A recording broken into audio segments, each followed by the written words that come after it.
Assalamualaikum warahmatullahi wabarakatuh. Bismillahirrahmanirrahim. Alhamdulillahilladzi arsala rasulahu bil huda wa dinil haq liyuzhirahu 'alad dini kulli wa kafa billahi shahida. Asyhadu an la ilaha illallah wa asyhadu anna Muhammadan abduhu wa rasuluh. Allahumma salli wa sallim ala sayyidina Muhammad wa ala alihi wa ashabihi ajma'in. Subhanaka la ilma lana illa ma 'allamtana innaka antal alimul hakim.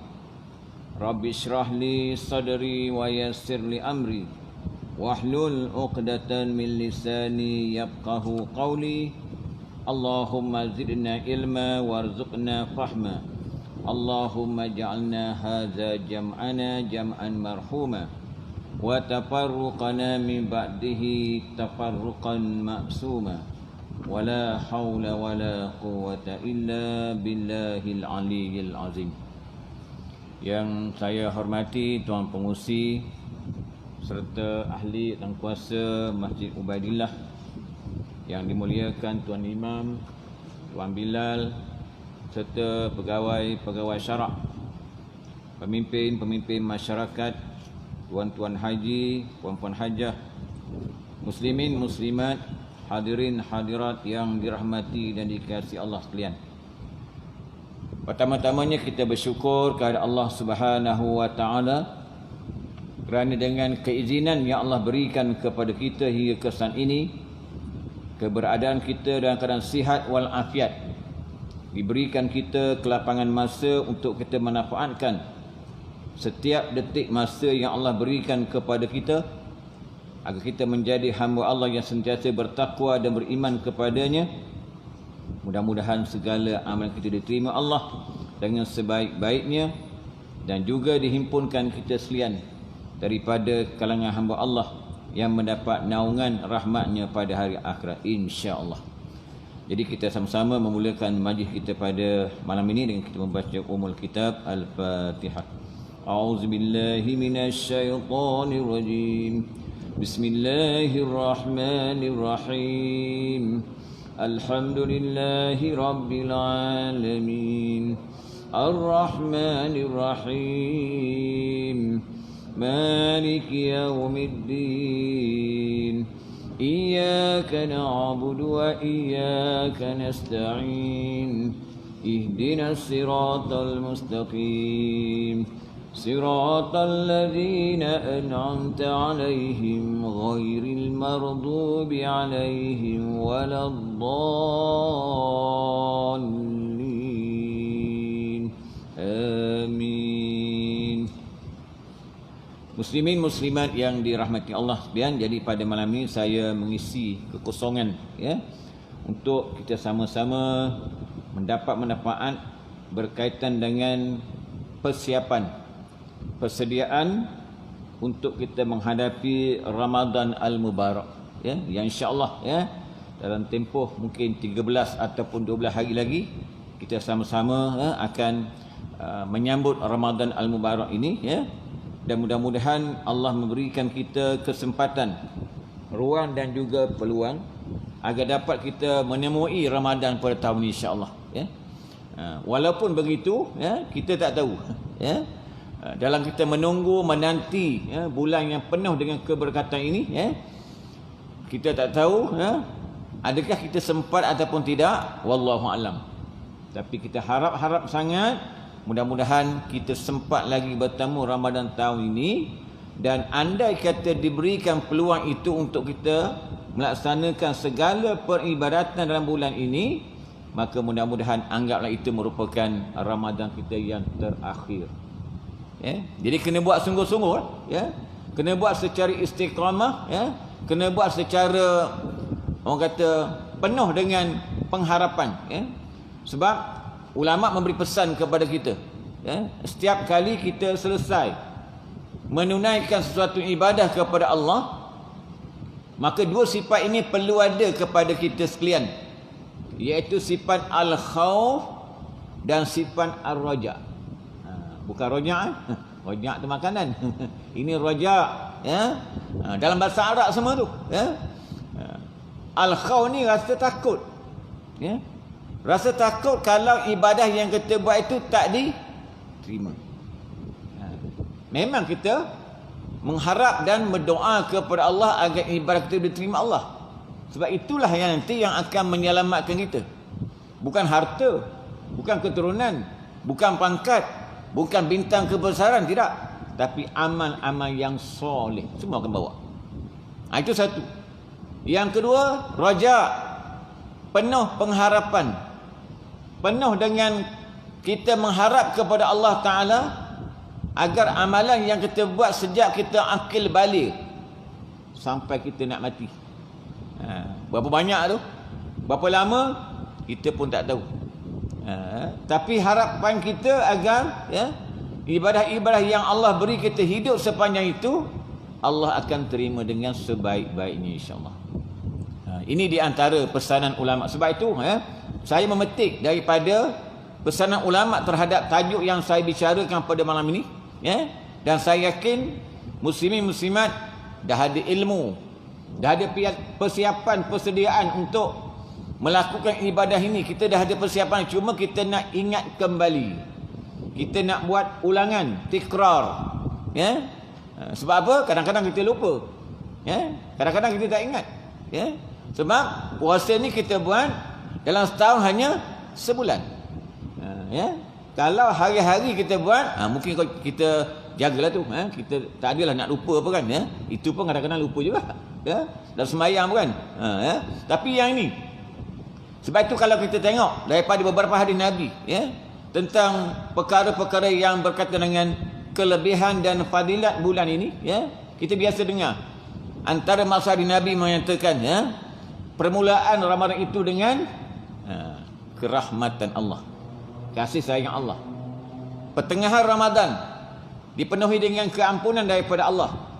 Dan penakhiran Ramadan adalah pelepasan daripada azab neraka Allah. Ini semua dah kita biasa dengar lah. Tapi sebab itu saya katakan tadi, kita nak ulang-ulang balik. Sebab sifat kita ni nasia yang sah, lupa. Kita mudah lupa. Itu hakikatnya. Jadi sebab itu selalu diulang-ulang, selalu diingat-ingatkan kepada kita, supaya benda yang kadang-kadang kita lupa ni kita ingat balik mantap dalam ingatan kita. Sebab kita nak supaya amalan yang kita buat itu Allah terima. Sebab itu kalau saya boleh sentuh sikitlah tentang kita sekarang ni berada pada bulan Syaban. Saya tak pastilah 18 kot. 18 ke 19 Syaban kot kan. Maknanya kita dah berada pada hampir penghujung, mungkin 13 ataupun 12 hari lagi. InsyaAllah, mudah-mudahan Allah beri kita kesempatan. Maka di antara peristiwa besar yang berlaku dalam bulan Syaban ni, kita ambil tahu juga. Macam kita ambil tahu lah peristiwa besar yang berlaku dalam bulan Rejab. Isra' Mi'raj, kewajipan sembahyang fardu 5 waktu kan. Berlakunya negeri Jerusalem itu diselamatkan oleh Panglima Islam yang bernama Salihuddin Al-Ayyubi. Itu kisah-kisah yang telah termaktub berlaku dalam bulan Rejab. Tapi dalam bulan Syaban pun ada kelebihan dia. Pertama sekali ialah berlakunya pertukaran kiblat daripada Masjidil Aqsa ke Masjidil Haram Mekah. Itu berlaku dalam bulan Syaban. Sekarang kita tahulah, tahu peristiwa. Mana peristiwa itu berlaku Allah tentukan. Dulu kiblat ke sana, sekarang kita ke arah ke Kaabah. Kemudian dalam bulan Syaban ini juga berlakunya apa? Di mana segala amalan-amalan yang kita buat, malaikat angkat untuk dipersembahkan kepada Allah untuk dinilai. Untuk dinilai oleh Allah tentang amalan yang kita buat ni, maka berlaku dalam bulan Syaban. Sebab benda ni disebut dalam hadis. Dan juga dalam bulan Syaban ini juga dituntut kita perbanyakkan salawat kepada junjungan besar kita Nabi Muhammad sallallahu alaihi wasallam. Itulah di antara saya sebut contohlah, beberapa peristiwa, sebab kita kena tahu peristiwa yang berlaku dalam sejarah Islam ni, supaya dia menjadi suatu peringatan, suatu perkara yang baik untuk kita ingat. Tak adalah kita ingat yang tak elok, tak adalah kita tak tahu benda yang, tak adalah benda yang tahu tu benda yang tak elok, kita tahu benda yang baik-baik yang telah berlaku sejarah Islam. Sebab tu perkara ini sepatutnya kita sebar-sebarkan, kita kena beritahu kepada generasi muda kita sekarang, kan? Sebab kebanyakan mereka ini kalau tanya bab-bab macam tu tak tahu. Kadang-kadang tanya salah silah keluarga Nabi pun tak tahu. Siapa nama bapa Nabi tak tahu. Siapa nama ibu Nabi tak tahu. Siapa nama bapa Nabi tak tahu. Siapa nama bapa Nabi tak tahu. Siapa nama isteri Nabi, anak Nabi tak tahu. Tapi kalau tanya artis, kenal. Contohlah kan, sebutlah contoh. Sebutlah apa-apa nama penyanyi, pelakon, artis di Malaysia ke di luar negara, tahu. Kenal. Sedangkan dia tak pernah datang pun dekat sini pun, tapi kenal. Sebab hari-hari terpapar dalam akhbar, dalam media sebagainya, orang macam ni dikenali. Itu hakikat. Kita dilarikan, generasi kita, masyarakat kita dilarikan daripada mengetahui benda yang sepatut kita tahu. Itu agenda daripada golongan al-Yahud semua tu. Jadi itu sebagai mukadimah lah sebelum saya masuk pada tajuk ni. Sebab saya jarang-jarang berceramah kat sini, sebab pengajian saya, kuliah saya penuh, tapi kebetulan lah Tuan Haji telefon tadi, last minute lah. Jadi alhamdulillah saya diberi kesempatan untuk bertemu dengan tuan-tuan, insya-Allah. Baik, jadi saya mengambil beberapa petikan pesanan ulama ni untuk dijadikan sebagai panduan dalam hidup. Sebab kita semua tahu al ulama warasatul anbiya. Orang alim ni, orang berilmu ni, dia siapa? Pewaris kepada para nabi. Sebab itu orang dulu-dulu dia banyak bersahabat dengan orang baik-baik. Dia bersahabat dengan para ilmuwan. Dia bersahabat dengan para alim, supaya keberkatan ilmu yang ada pada orang ni dia dapat juga walaupun tempias. Macam itulah dia suruh. Kita disuruh bersahabat, berkawan rapat dengan orang-orang yang baik-baik, orang-orang alim, supaya kita dapat bertanya, supaya dia dapat beringat kepada kita kalau kita tersilap. Ini perkara yang menjadi panduan dalam kehidupan kita seharian. Jadi saya ringkaskanlah. Yang pertama, ulama memberi tip, memberi pesanan kepada kita, persiapan atau persediaan yang pertama-tama sekali kita buat, doa lah. Itu yang kita doa lepas sembahyang. Allahumma barik lana fi Sya'ban wa ballighna Ramadan. Kan di doa. Kita minta kepada Allah, ya Allah, ya Tuhan kami, Engkau berkatkanlah kami ini dalam bulan Sya'ban ini. Berkat apa? Biar kita banyak buat baik. Sebab bila sebut barakah, maknanya ialah perkara-perkara baik. Benda baik kita suka buat. Kebaikan itu banyak kita lakukan. Kita terdorong untuk buat benda yang baik. Sebab Quran dah kata, fastabiqul khairat, maka berlumba-lumbalah kamu untuk membuat perkara yang baik. Itu ayat Quran. Jadi sebab itu ulama bila diambil pesanan-pesanan ataupun diberikan panduan kepada kita sepanjang zaman, diambil daripada dalil Quran, diambil daripada dalil hadis, bukti Quran, bukti hadis, maka ikutlah. Betul. Jadi yang pertama tadi, kita berdoa kepada Allah Subhanahu Wa Taala agar dalam bulan Sya'ban ini kita lebih banyak diarah kepada kebaikan.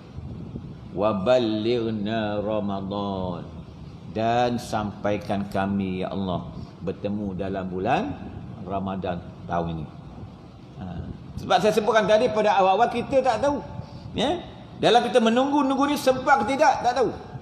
Tapi harapan kita, ya Allah, Engkau kabulkan doa kami, ya Allah, berilah kami peluang, ya Allah, untuk kami dapat lagi beribadah dalam bulan Ramadan pada tahun ini. Sebab kita semua tahu, kita banyak ceritakan tentang kelebihan fadilat bulan Ramadan ni, ya Allah. Buat amal sunat diberi ganjaran macam kita buat amalan fardu. Buat amalan fardu digandakan pahala sebanyak 70 kali ganda dan lebih lagi kalau nak bagi. Tapi tak ada bulan lain. Bulan Ramadan juga ada Lailatul Qadar. Ya, itu semua keistimewaan yang tercatat dalam Al-Quran. Allah dah bagi tahu dah awal-awal. Maka siapa-siapa yang mengambil ingatan, siapa yang mengambil panduan dan juga mengambil ibrah daripada ayat-ayat Quran yang menyatakan ini, beruntunglah dia. Sebab itu muslimin muslimat yang dirahmati sekalian, ya, bila kita bicarakan tentang ibadah Ramadan yang kita buat ini untuk puasa nanti dan juga ibadah-ibadah yang lain, saya teringat satu daripada riwayat hadis yang menceritakan bagaimana kita diwajibkan beriman kepada perkara ghaib. Allazina yu'minuna bil ghaib. Mereka yang beriman kepada perkara ghaib.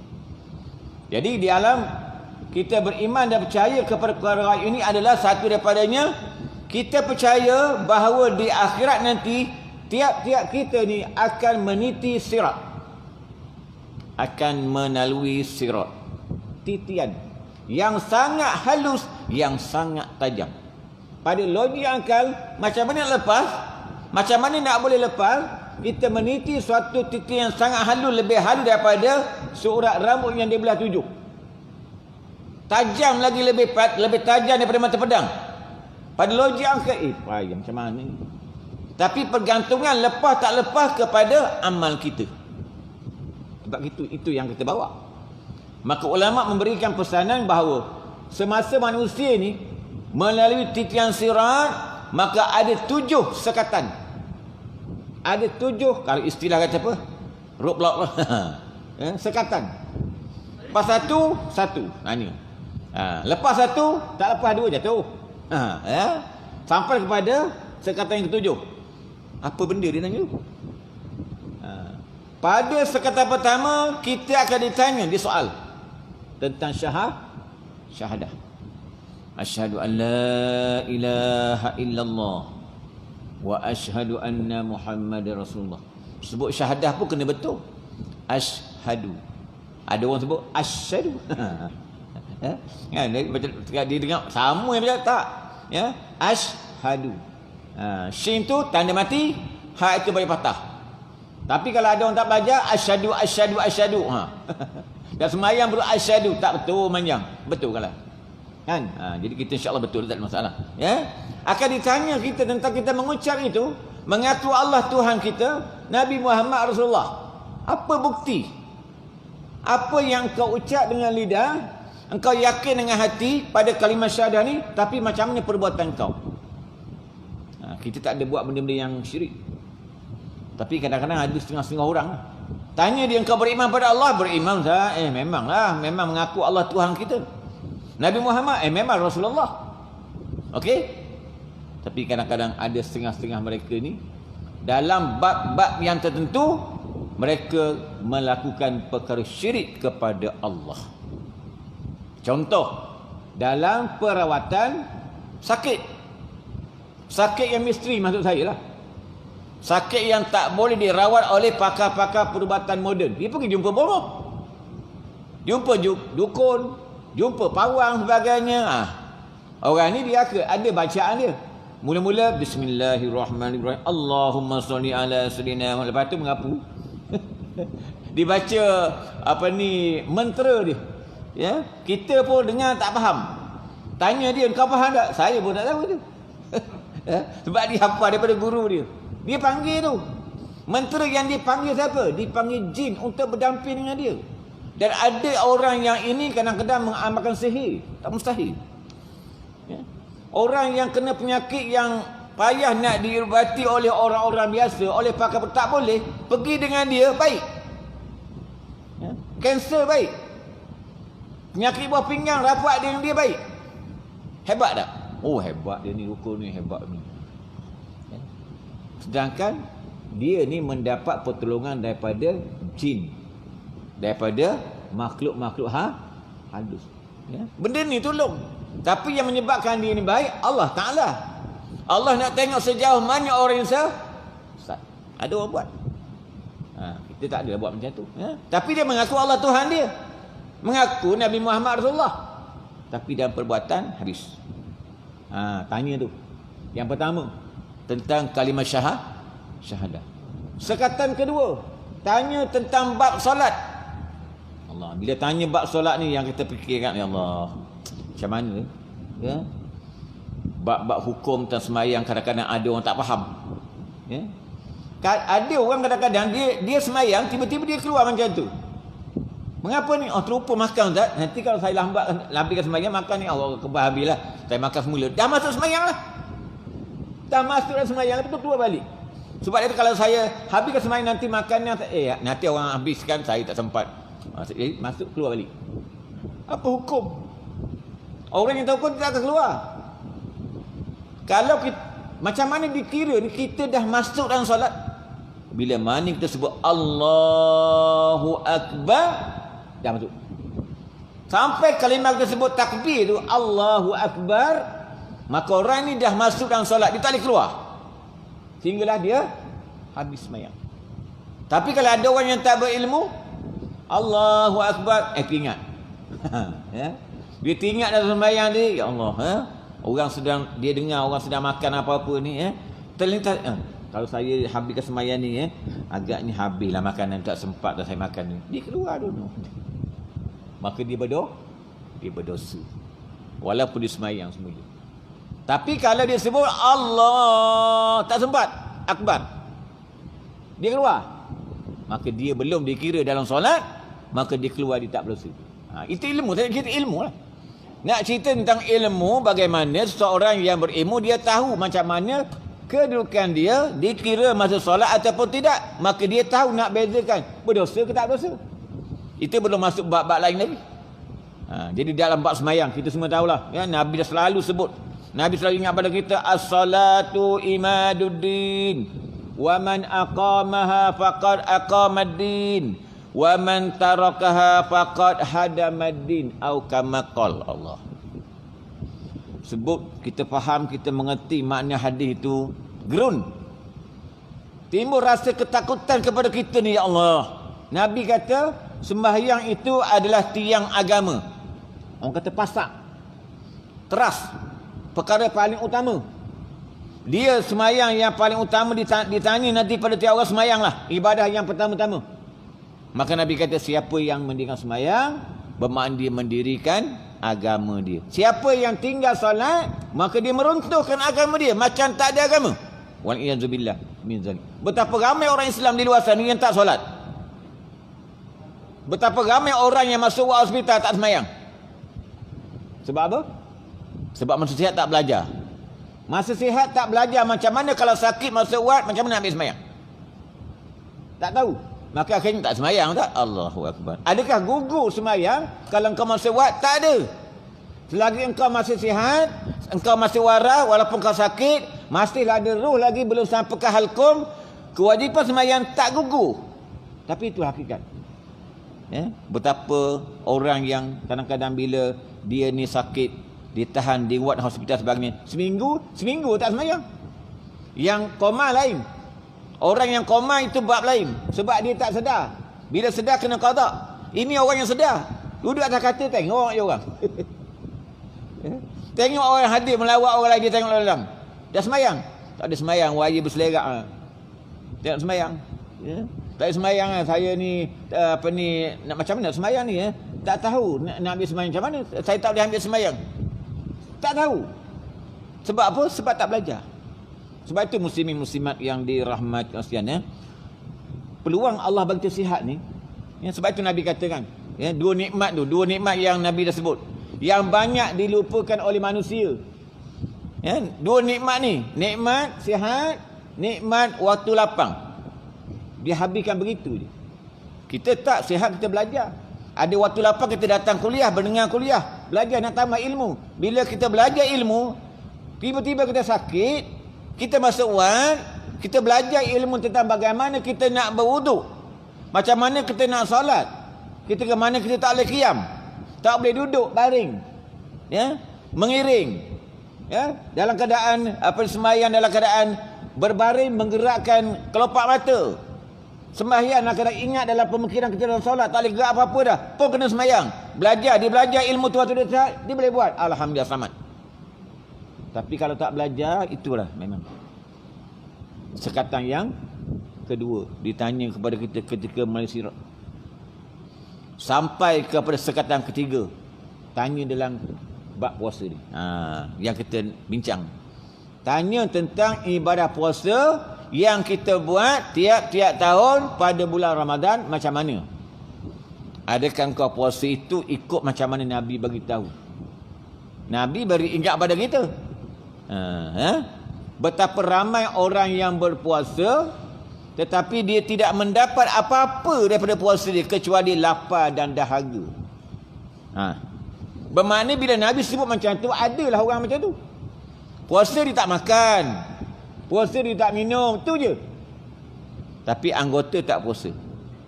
Mata tetap melihat benda yang haram. Telinga bulan puasa tetap mendengar berita-berita palsu, fitnah-fitnah. Dengar orang mengumpat mencela, menghina awak dengar bulan puasa.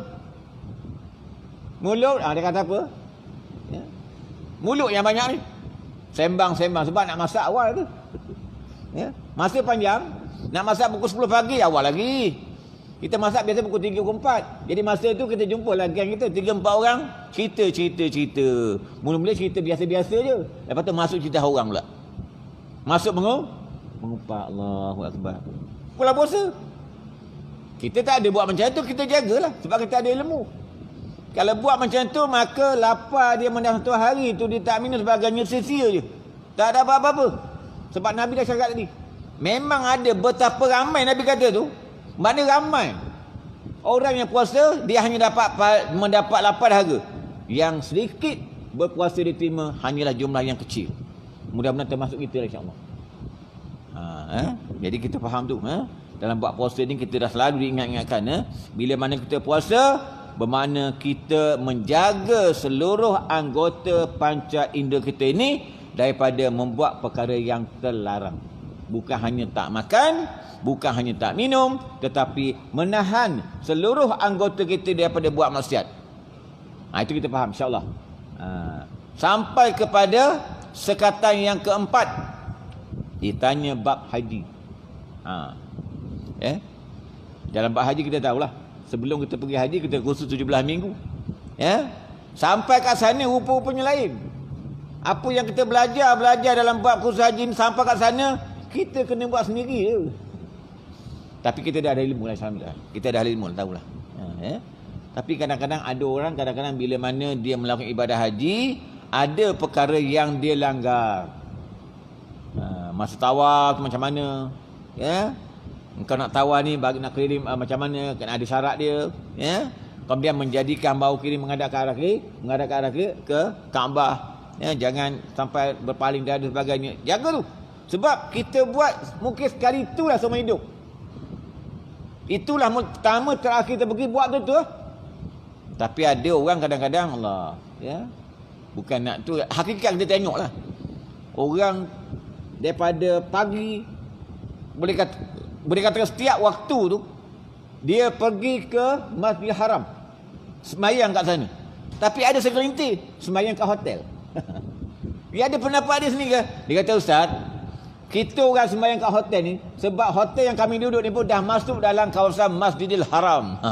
Jadi tak payah pergi Masjidil Haram, main kat sini pun okey, Ustaz. Tak tahulah pendapat dia kan. Kita malah nak berdebat lah. Nak ambil mudah. Sedangkan kita mengatakan bahawa tiap-tiap waktu bila kita sampai sana, kita nak berada di Masjidil Haram sebab sembahyang kat sana bergandaan pahala. Kan? Sembahyang satu waktu digandakan pahalanya sembahyang satu waktu tu sebanyak 100,000 waktu sembahyang. Itulah mana gandaan yang paling banyak Masjidil Haram. Madinah kurang sikit. 1,000. Masjid Aqsa 500. Tempat kita biasa ni bawalah. Tapi tak apalah. Mana kita buat jugalah. Kita dah tarbiyah kan. Jadi ditanya nanti tentang ibadah haji kita macam mana kita buat. Sebab ada orang yang haji tak diterima. Bukan haji mabrur, haji malburu. Itu disebut istilah lah. Kan? Maknanya dia buat haji tapi tak ikut peraturan. Biasa pakai ihramnya tak betul, kadang-kadang ditutup kepala sebagainya. Kita perhati, ya Allah, macam mana ni? Tak bayar dam, tak tahu. Sebab kena ada ilmu. Dalam buat ibadah kita selalu ingat, buat ibadah kepada Allah Taala dua benda kan kita diberitahu. Mesti ada ilmu dan mesti niat ikhlas kerana Allah. Barulah ibadah terima. Okey, selesai. Sampai pada sekatan yang seterusnya. Yang keberapa dah? Yang kelima, yang keenam. Yang keenam. Ditanya tentang perkara yang berkaitan dengan wuduk dan hadas. Bab taharah. Sampai pada sekatan yang keenam, ditanya kita tentang perkara wuduk dan juga perkara yang berkaitan dengan hadas, mandi wajib. Sebab benda ni kalau dia tak jaga betul-betul, bila nak semayang, dia ambil wuduk lebih kurang, maka semayang dia akan tertolak. Kita sebelum semayang ambil wuduk betul-betul. Yang sunat pun kita buat, yang wajib tak tinggal lah. Kan, sebab kita takut kalau ada kecacatan dalam wuduk yang kita buat, maka semayang kita akan tertolak. Penat je. Jadi sebelum kita semayang, kita ambil wuduk dulu, jaga tu. Itu satu bab. Ambil satu lagi bab berkaitan dengan mandi hadas. Mandi wajib. Bagaimana kita diajar oleh guru-guru kita. Bila mana kita mandi hadas, mandi wajib ini, konsepnya meratakan air mutlak kepada seluruh anggota yang zahir, daripada hujung rambut, kalau ada rambut. Kalau tak ada rambut, kepala lah, sampai kepada hujung kaki. Rata semua. Itu konsep dia. Jadi itulah yang kita buat. Tidak ada perkara-perkara yang dalam anggota badan kita tak rata air. Semua dah yakin. Sebab itu kita mandi lama kan. Kalau tak kena, tak betul, salah, maka dia semayang bagainya, maka jadi batal. Saya ambil contoh. Suami isteri bila mereka bersama, okey, lepas itu mereka wajib mandi wajib. Suami wajib, isteri pun wajib. Okey, lepas itu mereka pun semayang mesti berjamaah. Suami jadi imam, isteri jadi makmum. Selesai semayang, maka tiba-tiba si isteri merasakan bahawa ada kesan air mani pada kemaluan dia. Macam mana nak buat? Tanya si suami, macam mana ni? Kita dah mandi wajib tadi, dah semayang dah, tapi ada air mani pada bahagian kemaluan isteri. Suami kata apa? Saya pun tak tahu. Agak-agak macam mana nak buat tu? Itu bab hukum. Kalau yang suami ambil mudah, dah kita dah mandi dah tadi, dah lah, dah semayang okey lah tu. Dah tu ada mani macam mana? Halal lah. Main boleh halal-halal macam tu bab hukum. Jadi di dalam dua situasi, dalam dua keadaan, ini bab fiqh kita belajar kan. Jarang berlaku, tapi kalau berlaku kena tahu. Suami dah terutama kena tahu sebab dia bimbing isteri. Kalau suami tak tahu, kena benarkan isteri belajar. Pertama, kalau si isteri tadi mendapati bahawa ada air itu pada kemaluan dia dan dia tak merasai kelazatan, dia tak merasakan nikmatan pada jasad dia, maka sahlah itu adalah air mani suami. Maka engkau tak perlu mandi wajib lagi yang kedua, tak payah. Cukup yang tadi. Tetapi dalam situasi yang kedua, kalau si isteri tadi merasakan bahawa adanya air itu pada kemaluan dia, dia merasa kelazatan, kenikmatan pada seluruh anggota dia, maka itu engkau punya. Maka engkau akan mandi semula. Engkau kena mandi wajib semula, suami tak payah, sebab engkau punya. Maka engkau kena mandi wajib semula, engkau kena sembahyang balik. Itu adalah hukum syarak mengatakan begitu. Ramai mana orang faham? Ramai mana manusia yang tahu bab itu? Ramai yang tak tahu. Yang pada kita dah semayang, kita dah mandi wajib dah okey lah, dah semayang dah lah. Yang ni tak tahu sebab tak belajar. Jadi itu yang saya sebutkan untuk ingatan saya, bahawa bila mana kita buat ibadah ni, kita kena sentiasa bertanya. Kalau kita tak tahu, pas'alu ahla zikri in kuntum la ta'lamu. Maka naklah kau tanya orang yang tahu. Andai kata kau tak tahu, yang kau diam. Itu. Dalam bab ibadah, dalam bab ilmu agama ni jangan pandai-pandai kita apa ada pendapat saya, mana boleh pendapat, tak boleh. Ya. Tak boleh dalam nak menyatakan hukum dia ikut pendapat dia, tak boleh. Dia kena ikut Quran, dia kena ikut hadis, dia kena ikut kata ulama, dia kena ikut hukum syarak, baru betul. Kalau pakai otak dia, tak jadi. Mudahlah. Ya. Senang kita, tak payah. Jadi sebab itu, dalam kita nak memastikan supaya ibadah yang kita buat diterima Allah, maka hendaklah dipastikan segala ilmu yang berkaitan ibadah itu kita dalami betul-betul. Tak faham tanya, tak faham mengemukakan persoalan, supaya timbul keyakinan dalam diri dia bahawa yang dibuat itu memang apa? Yang terakhir, sekatan yang ketujuh, ini yang paling bahaya.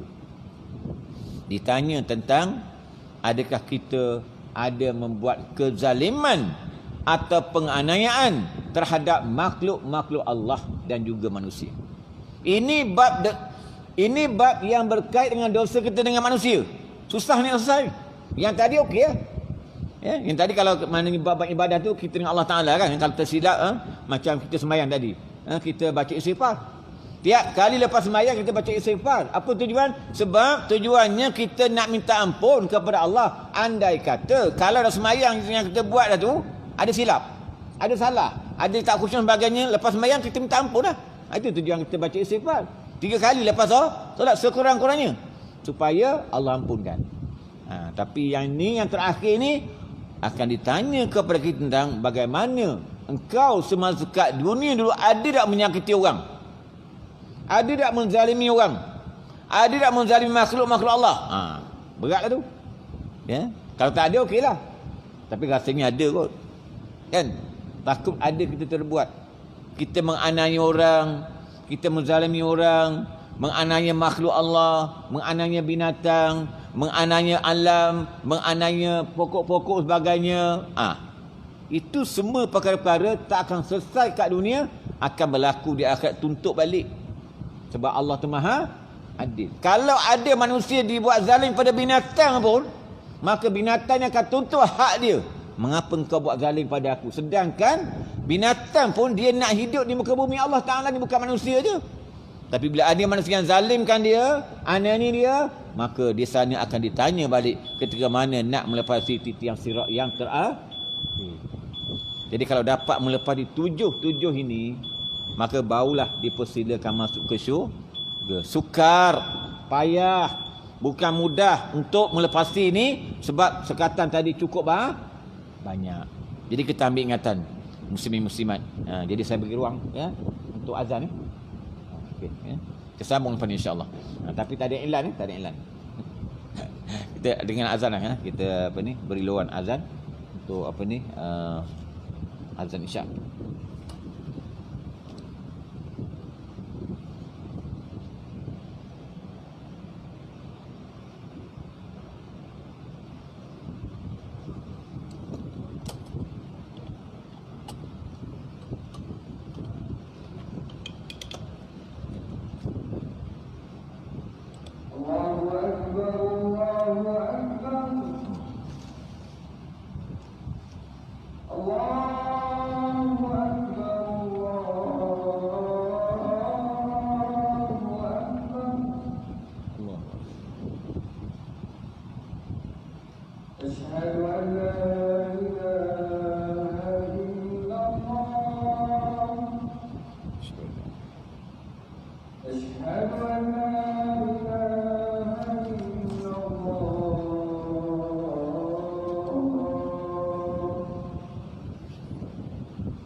Muslimin muslimat yang dirahmati Allah sekalian, jadi saya sambung sikit lagi keterangan berkaitan dengan persiapan ataupun persediaan yang sepatutnya kita lakukan untuk menyambut Ramadan Al-Mubarak ini iaitu ulama mengatakan bahawa antaranya ialah menzahirkan rasa syukur kepada Allah.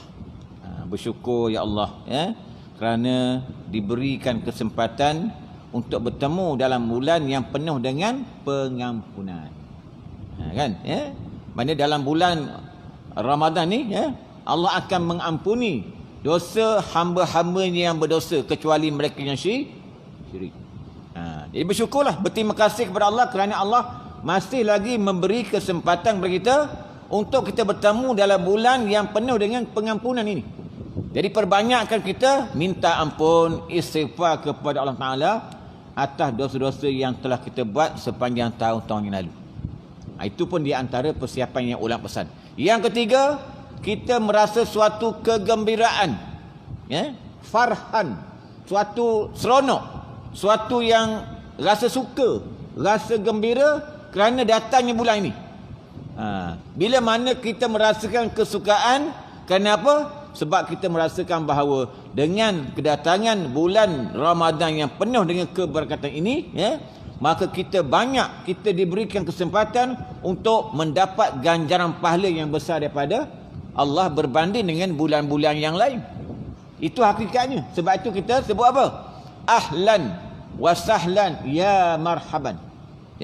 Marhaban wa marhaban bikum ya Ramadan. Ahlan wa sahlan ya Ramadan. Selamat datang, mengalu-alukan kedatangan Ramadan yang penuh dengan keberkatan itu. Jadi jumpa kawan-kawan kita ucap tahniah lah. Tahniah kerana kita dapat lagi bertemu Ramadan pada tahun ni sebab apa? Kadang-kadang ada orang sedih. Ada orang yang bersedih bila Ramadan nak datang. Mengapa ni moyok ni tengok ni? Tahulah Ustaz. Kenapa? Besok kita puasa lah Ustaz. Kenapa? Yalah, bila kita puasa tak dapatlah nak makan siang, tak dapatlah nak minum siang. Kenapa tak seronok? Itulah. Bukan tak seronok, tapi itulah. Dia tak kata dia ni maknanya tak suka, tapi sikap dia yang ditunjuk itu seolah-olah tak berapa gembira. Ada setengah manusia kita tak ada macam tu. Sebab kita disuruh supaya merasai suatu kegembiraan yang teramat sangat, sebab diberi lagi ruang, kesempatan untuk kita beribadah dalam bulan yang penuh dengan berkat ini. Itu di antaranya.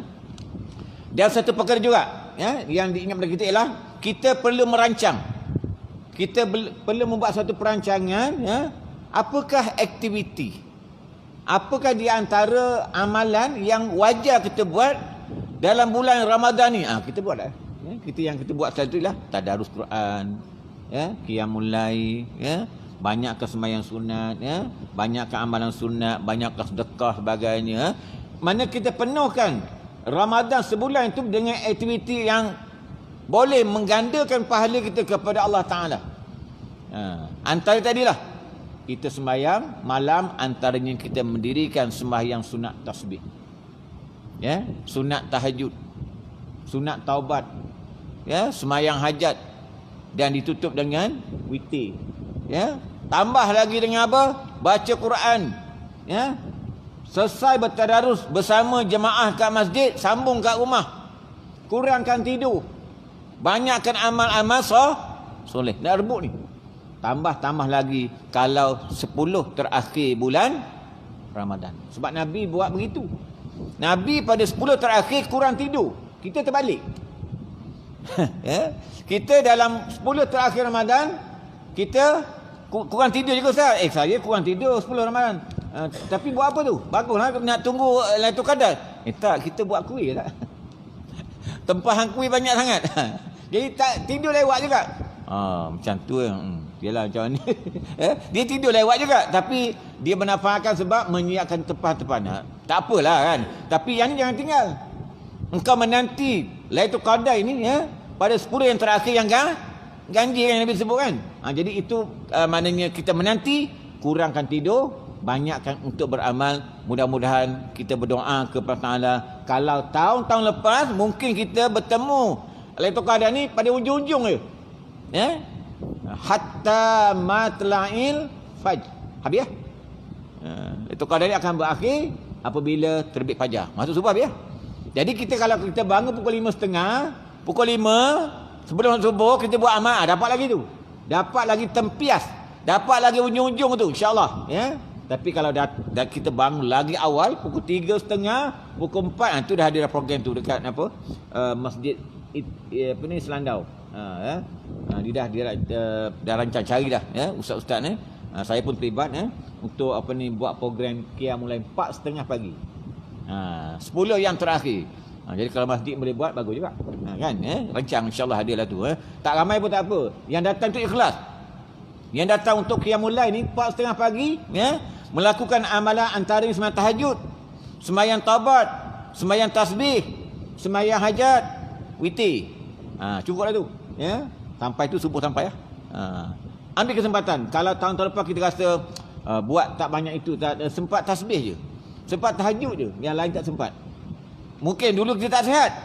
Tahun ni Allah beri kita sihat walafiat. Berazam, tanam suatu keazaman. Tahun ni ya Allah berikan aku kekuatan lebih supaya aku dapat menambah lagi amalan qiyamul lail insya-Allah Dan yang terakhirlah saya sebut sini antara persiapan yang penting ialah kita kena tengok balik ke belakang. Review balik ke belakang, ada ataupun tidak puasa padu yang lepas belum ganti. Kalau tak ada tak apalah. Ingat balik. Yang 10 tahun yang lampau, yang 5 tahun yang lepas, ada ustaz berapa hari? 3 hari je. Tetap kena qada. Jangan pula kata saya ada ustaz tapi tak ingat. Itu macam mana? Halal lah. Dipakai halal je.